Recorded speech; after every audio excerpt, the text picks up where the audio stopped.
손익구조나 이런 것들을 전혀 감안하지 않고 임금부터 이렇게 정한다는 것 자체도 사실상 모순이죠.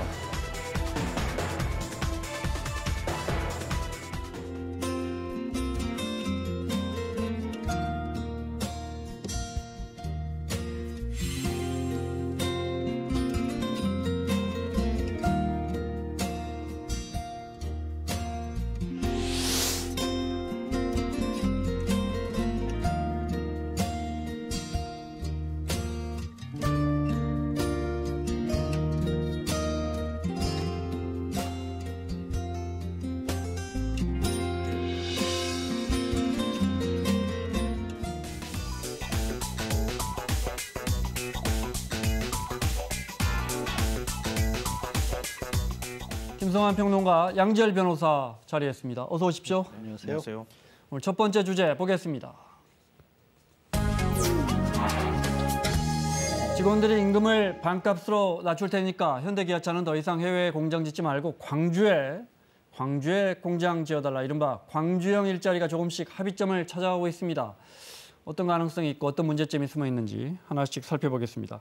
광주형 일자리 간단하게 정의해 주시면. 한마디로 말씀드리면 노사 상생형 일자리 창출 모델이다 이렇게 말씀드릴 수 있을 것 같은데요. 네. 최근에 이제 국내 기업들이 고인공 구조 속에서 기업들의 부담이 너무 많기 때문에 투자를 하지 않는다는 얘기가 있거든요. 네. 그러니까 예를 들어서 완성차 업체 같은 경우에는 전체 임금 평균 수준의 한 절반 정도의 임금을 받는 대신에 정부나 광주시가 의료, 복지, 보육 이런 서비스에 있어서 사회적 이 복지 서비스를 향상시켜 줌으로 인해서 실질적인 소득을 올리는 방향으로 그러니까 월급은 적게 받더라도 다른 복지 서비스를 높여주는 방식으로 해서 기업들의 비용 부담을 줄여둔다. 그렇게 일자리를 만들어보자. 예, 그렇게 해서 공장을 합작법인 형태로 현대차하고 광주시가 설립을 하면 그 공장에서 일자리가 만들어질 것이고 그게 지역의 어떤 활성화, 경제 활성화에도 도움이 될 것이다. 이런 모델의 형태라고 볼 수 있습니다. 자, 노동자들은 임금 조금만 받을 테니까 대신 공장 짓고 일자리 만들어달라 이런 거군요. 네, 그렇습니다. 독일에서 한 적이 있다고요? 사실 2001년도에 독일에서 정확하게 자동차 공장에 폭스바겐에서 이런 실험을 했었습니다. 당시에도 독일에도 이제 경기 침체로 인해서 대량 실업 사태 같은 게 발생을 했기 때문에 이 폭스바겐 측에서 노조하고 협의를 통해서 한 5천 명 가량을 신규 공장을 지어서 채용하는 겁니다. 근데 당시 분위기는 전부 임금이 좀 많이 싼 동유럽 쪽으로 가는 분위기였거든요. 그걸 막고 국내에 수용을 했고 대신에 이른바 차등임금제를 적용을 했어요. 그러니까 임금을 고루 노조에서 주장하는 것처럼 정확하게 보장을 해주는 게 아니라 실적에 따라서 임금도 지급을 했고요. 또 굉장히 생산 실적이 안 좋고 그러면 무보수로 연장 근로까지 하는 그런 형태였습니다. 그거를 좀 응용해서 한국에서 받아들인 것입니다. 네.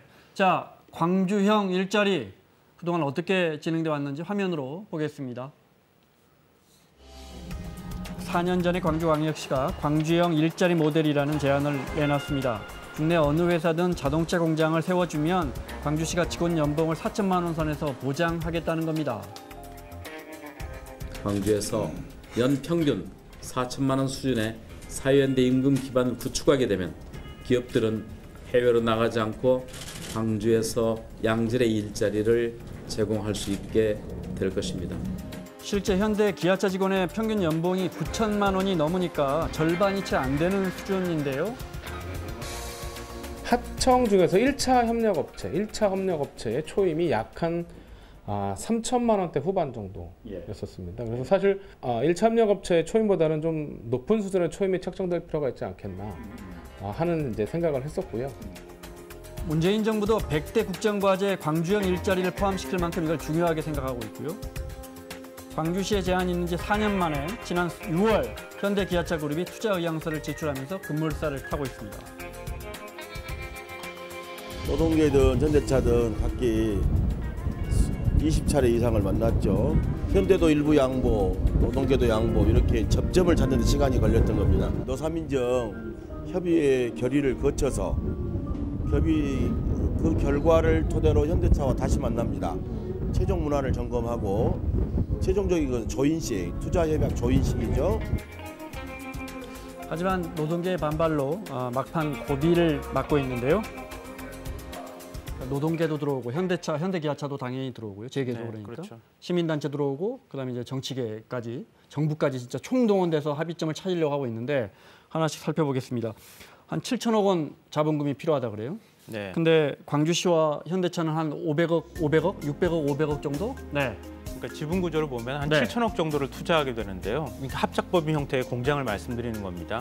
은행 차입으로 한 60%인 4,200억 원을 조달을 하고요. 네. 광주시가 21%인 590억, 현대차가 19%인 530억. 지금 저 두 개 광주시와 현대차가 돈 넣기로 한 거, 자본금 넣기로 한 건 결정이 됐고. 네, 맞습니다. 그리고 일반 투자가 뭐 한 1,800억 정도가 되는데요. 그건 찾아야 합니까, 투자자를? 네, 그렇죠. 네. 나머지 이제 투자를 실질적으로 결정하게 되면은 그 네. 나머지 1,800억은 어떤 사람들이 투자할지 결정이 좀 될 수 있을 것 같습니다. 네. 그리고 나서 이제 은행 차입 한 4천억 정도는 뭐 산업은행 이런 데서 꼬온다 이거죠? 네, 그렇죠. 네. 근데 뭐 지분 구조를 보면은 네. 광주시가 1대 주주가 되는 거고요. 현대차는 2대 주주가 되는 거죠. 그렇군요. 네. 알겠습니다.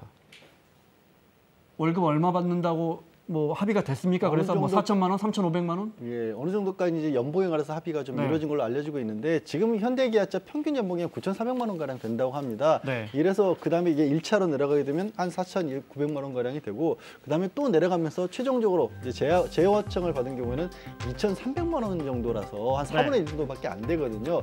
근데 그 중간 정도에서 어디에서 그러면 이번에 새로 만들어지는 회사를 찾을 것이겠어. 재계에서는 이 9,400만 원이 이 관리직도 포함된 거기 때문에 네. 이만큼 올라갈 수는 없다. 근데 노동계에서는 1차 협력업체 수준은 돼야 된다라고 한 4,900만 원은 받아야 한다. 그렇게 했었는데 최종적으로는 결국 한 3,500만 원 가량에서 시작 임금이죠. 네, 시작 입사하면 임금, 네. 초임이 저렇게 되는 걸로 1차적으로 아마 잠정적 합의를 했고 3,500만 원. 3,500만 원 정도로 연봉이? 하고 그다음에 이제 네. 물가 상승률에 연동해서 어느 정도 오르는 걸로 잠정 네. 합의를 한 것으로 알려졌습니다. 그래서 어떤 차를 만들고 그 공장이 만약에 세워진다면 그 직원은 몇 명이나 뽑을 수 있답니까? 근데 지금 이제 울산 공장이 있기 때문에 울산 네. 공장에서 만드는 차의 그 모델을 다 이쪽에 갖고 올 수가 없잖아요. 네. 그러니까 새로운 차종을 배치를 한다는 겁니다. 그 새로운 차종은 요즘에 이제 전 세계적으로 SUV가 굉장히 대세니까 1000cc 미만의 소형 SUV를 별도로 위탁 생산을 맡긴다고 하는 것이죠. 네. 그렇게 하면은 한 직접 고용 일자리가 1,000개 정도가 만들어지고 간접 네. 고용까지 합하면 12,000개 정도의 일자리가 만들어질 수 있다. 이렇게. 협력업체 일자리까지 합치면 네, 그렇죠. 그렇게 네. 보고 있는 것이죠. 알겠습니다. 한국노총은 노동계는 반대하겠군요. 일단 다른 공장에서 혹시 일거리 뺏길까 봐도 걱정할 거고 또 저기가 저렇게 낮아지면 우리 임금도 다음에 영향을 받겠구나 이런 생각하는 겁니까? 뭐 당장 한국노총 그리고 현대차 지부에서도 그렇게 생각을 하고 있는 것으로 네. 보이고요. 최근에 이게 노사협상 과정이 노사민정협상 과정이 다 같이 모여서 했다기보다 광주시하고 현대차 쪽하고 주로 협상을 하다가 또 광주시하고 노소 측하고 협상을 하다가 보니까 민주노총은 아예 빠졌다. 예, 양쪽 측에서 입장이 좀 많이 좀 달랐었습니다. 그래서 이제 최종적으로 임금 일자리 도입하는 데까지 좀 시간이 걸렸고 네. 지금 오늘 이제 회의는 다시 재개를 했다고 하지만 마지막으로 걸림돌이 됐던 게 이게 광주에서 만들어지는 차가 35만 대 이를 때까지는 네. 임금을 추가적으로 임금 협상을 하지 않는다라는 조항이 들어가 있는데 그걸 여쭤보고 싶었어요. 만약에 지금 처음 임금을 3,500만 원으로 해서 현대차가 자 그러면 우리도 투자할게.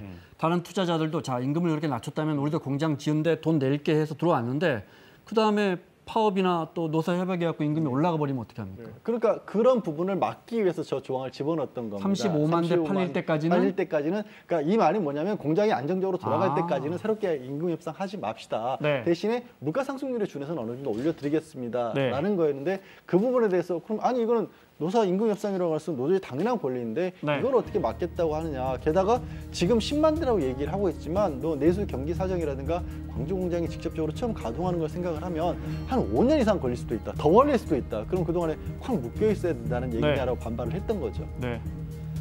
당장 현대차 노조 파업하겠답니다. 그 입장 준비가 됐으면 들어보겠습니다.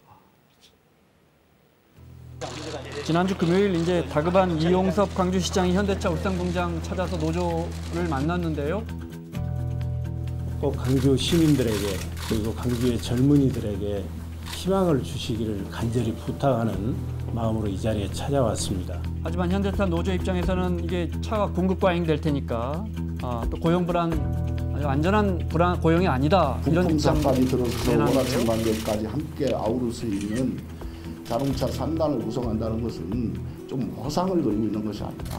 네, 허상이다 이거죠. 네, 결국 접점을 찾지 못했고 급기야 어제 현대차 노조는 광주형 일자리 타결 즉시 파업에 돌입하겠다 이런 입장을 내놨습니다. 좋은 것 같습니다. 대안인 것 같고 가능성도 있는 것 같은데 두 분 말씀 듣고 보니까 이게 쉽지 않겠구나 이런 생각 들고 무엇보다 연 10만 대 목표로 하고 있는데 그럼 우리 국민들이 저걸 계속 사줘야 저 공장이 지속 가능할 거 아닙니까? 그러니까 사실 목표라는 거하고 현실하고 좀 많이 차이가 나요. 지금 현대차에서 파업을 해갔다는 가장 큰 이유가 저기서 만들어진 게 10만 대라는 겁니다. 근데 국내에서 SUV가 여기서 만들어진 SUV가 14만 대 가량의 연 소비가 되는데 그럼 광주 공장에서 어떻게 10만 대를 또 만드냐? 팔리지도 않지 않느냐라는 어떤 현실적인 주장을 좀 하고 있는데요. 대신에 이런 생각도 해봐야 될 것 같아요. 이렇게까지 일자리를 만들 수밖에 없는 게 이제는 더 이상 고도성장기가 아니기 때문에 소비가 계속해서 늘어나는 상황도 아니고 자동차 산업 자체도 위축이 많이 돼 있거든요. 그러니까 이거는 어떻게 보면은 글자 그대로 일부러 일자리를 만들어내는 거거든요. 그 취지에 좀 가깝게 좀 생각을 해주셨으면 좋겠다는 것도 좀 그러니까 듭니다. 소형 SUV 만든다고 하셨잖아요. 그나마 그게 10만 대가 팔려면 만들죠. 그러면 가격 경쟁력이라도 있어야 되고 가격 경쟁력이라도 있으려면 임금 좀 낮춰놓은 임금들이 유지되는 이 조건이 굉장히 중요하겠군요. 노동계는 당연히 이 부분을 반대하고요. 네, 뭐 저는 이제 주목하고 있는 부분이 현대자동차가 만약에 전 세계적으로 글로벌 판매량이 막 날개도 친 듯 판매가 되고 있다 그러면 아마 이런 고민이 좀 적을 거예요. 근데 최근에 현대기아차 판매량이 그렇게 썩 좋지가 않거든요. 이런 상황에서 공장을 하나 더 만들고 다 새로운 모델을 이쪽 공장에다가 배치를 하면 기존에 있는 라인하고 경쟁 관계가 될 가능성이 있다는 거죠. 그러니까 노조도 이 부분을 제일 우려하고 있는 거 아닌가 싶습니다. 네, 알겠습니다. 자, 양지열 변호사, 김성환 평론가와 함께하고 있습니다. 오늘 두 번째 주제 넘어가겠습니다.